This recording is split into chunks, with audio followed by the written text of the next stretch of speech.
Graça e paz a todos, amados. Vamos falar sobre a oração da fé, que encontra-se no livro de Tiago, capítulo 5, do versículo 13 ao 20. Entre vocês, há alguém que está sofrendo, que esta pessoa que está sofrendo, que ele mesmo ore. Há alguém que se sente feliz, que essa pessoa que está se sentindo feliz, que ele mesmo cante louvores. Entre vocês, há alguém que está doente, que ele mande chamar os presbíteros da igreja, para que estes orem sobre ele e o unjam com óleo, em nome do Senhor. Amados, ungir com óleo, não é que o óleo vai ser uma poção mágica. Nós sabemos que na antiga aliança o óleo era usado para ungir reis, profetas, da parte do Senhor. Tá? Mas o óleo aqui era terapêutico, assim como beber um pouco de vinho fazia bem para o estômago. Tanto é que nós vemos lá no livro de Isaías, quando o rei Ezequias, Deus falou para o seu profeta assim, ó, Isaías, vá até o rei Ezequias, que ele está doente, fala para ele que aquela doença é para a morte, para ele colocar a casa em ordem.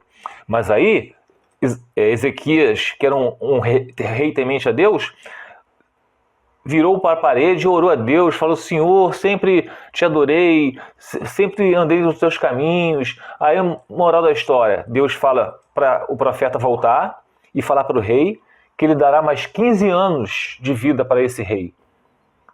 Aí vocês pensam, ele ficou curado? Não, olha o que ele fala no capítulo 38, versículo 21. Isaías, o profeta, disse, apliquem um emplastro de figos no furúnculo e ele se recuperará. Quer dizer, Deus falou que iria curar o profeta, o rei Ezequias, que ia dar mais 15 anos de vida a ele, mas porém Isaías falou para tratar da ferida. O mesmo quando fala lá no livro de Tiago e unja um pouco de óleo, quer dizer, a oração feita com fé é isso mesmo. Entre vocês, alguém que está doente, que ele mande chamar os presbíteros da igreja para que estes orem sobre... Olha a oração que vai curar o doente. E o unjam com óleo, a terapia. Assim como lá no livro de Isaías 38, onde tinha que colocar um emplastro de figos no furúnculo para tratamento. Então Deus, ele cura, mas ele usa os meios humanos para curar. Muitas pessoas falam assim, mas Deus não anda curando doenças, fazendo milagres como fizera lá quando Jesus veio junto com os apóstolos. Faz o tempo todo, meus amados. Deus usa remédios, Deus usa os médicos. Tanto é que tem pessoas que são em estado terminal de câncer, que morrem de câncer na próstata, outros não morrem, porque não era tempo daquela pessoa.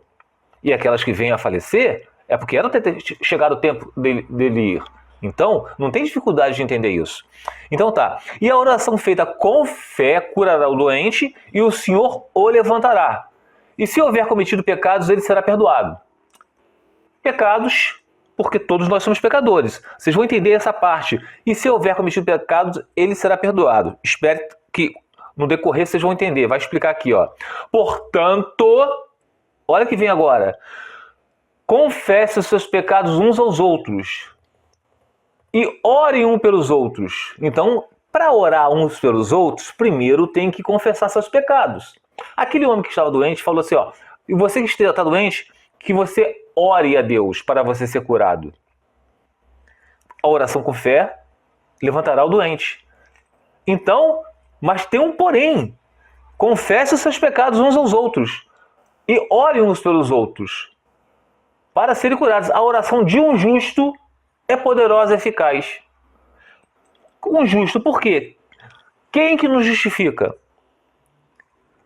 É o sangue do Cordeiro, o sangue de Jesus. Então, nós que cremos no Senhor Jesus Cristo, nós o amamos.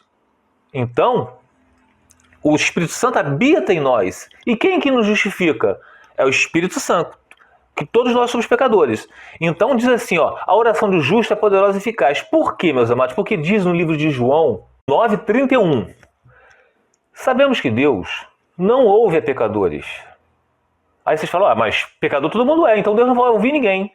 A oração do justo é poderosa e eficaz. Temos que confessar nossos pecados uns aos outros para que o Espírito Santo habite em nós. Então tá.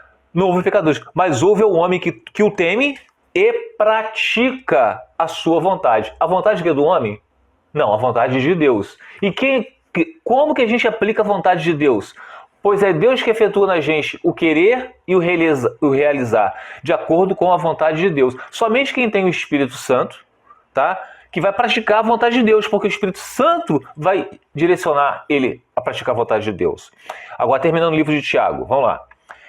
Elias, ele era humano como nós. Ele orou fervorosamente para que não chovesse. E não choveu sobre a terra durante 3 anos e meio.